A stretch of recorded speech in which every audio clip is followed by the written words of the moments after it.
ఉద్యోగాలు ఇప్పిస్తామని అమాయకులను మోసం చేసిన వ్యక్తులను భద్రాద్రి కొత్తగూడెం జిల్లా పోలీసులు అరెస్ట్ చేశారు. నిరుద్యోగుల అమాయకత్వాన్ని ఆసరాగా చేసుకుని సుమారు 4 కోట్ల రూపాయలను కేటుగాలు కాజేశారు. గ్రూప్ 2 సింగరేణి మరియు ఇతర ప్రభుత్వ శాఖల్లో ఉద్యోగాలు ఇప్పిస్తామని, ఉద్యోగులను బదిలీ చేపిస్తామని మాయమాటలు చెప్పి అమాయకుల నుండి సుమారు 4 కోట్ల రూపాయల వరకు వసూలు చేసిన ముఠాని చెంచుపల్లి పోలీసులు అదుపులోకి తీసుకున్నారు.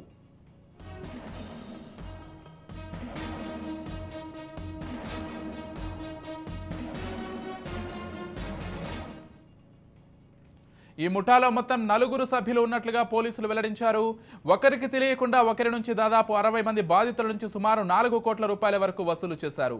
ఉద్యోగాలు రాకపోవడం, డబ్బులు తీసుకున్న తర్వాత నిందితుడి నుండి సమాధానం లేకపోవడంతో బాధితులు చెంచుపల్లి పోలీసులను ఆశ్రయించారు. వారి ఫిర్యాదు మేరకు పోలీసులు విచారణ జరిపి దాసు, హరీషన్ మరో 3 పోలీసులు అరెస్ట్ చేశారు.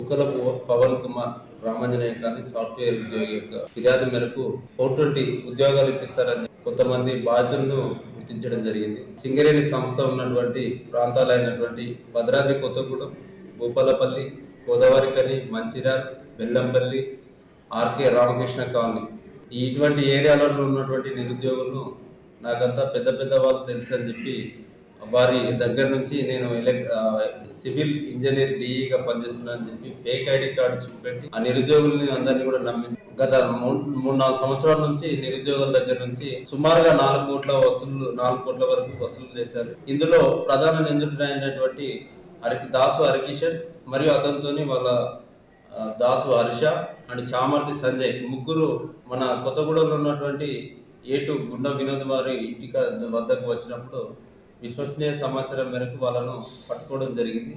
అదేవిధంగా ఇందులో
ఉద్యోగాలు ఇప్పిస్తామని అమాయకులను మోసం చేసిన వ్యక్తులను భద్రాద్రి కొత్తగూడెం జిల్లా పోలీసులు అరెస్ట్ చేశారు. నిరుద్యోగుల అమాయకత్వాన్ని ఆసరాగా చేసుకుని సుమారు 4 కోట్ల రూపాయలను కేటుగాలు కాజేశారు. గ్రూప్ 2 సింగరేణి మరియు ఇతర ప్రభుత్వ శాఖల్లో ఉద్యోగాలు ఇప్పిస్తామని, ఉద్యోగులను బదిలీ చేపిస్తామని మాయమాటలు చెప్పి అమాయకుల నుండి సుమారు 4 కోట్ల రూపాయల వరకు వసూలు చేసిన ముఠాని చెంచుపల్లి పోలీసులు అదుపులోకి తీసుకున్నారు.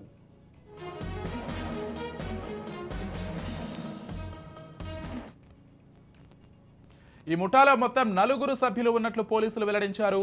ఒకరికి తెలియకుండా ఒకరి నుంచి దాదాపు 60 మంది బాధితుల నుంచి సుమారు 4 కోట్ల రూపాయల వరకు వసూలు చేశారు. ఉద్యోగాలు రాకపోవడం, డబ్బులు తీసుకున్న తర్వాత నిందితుడి నుండి సమాధానం లేకపోవడంతో బాధితులు చెంచుపల్లి పోలీసులను ఆశ్రయించారు. వారి ఫిర్యాదు మేరకు పోలీసుల విచారణ జరిపి దాసు, హరీషన్ మరో 3 పోలీసులు అరెస్ట్ చేశారు.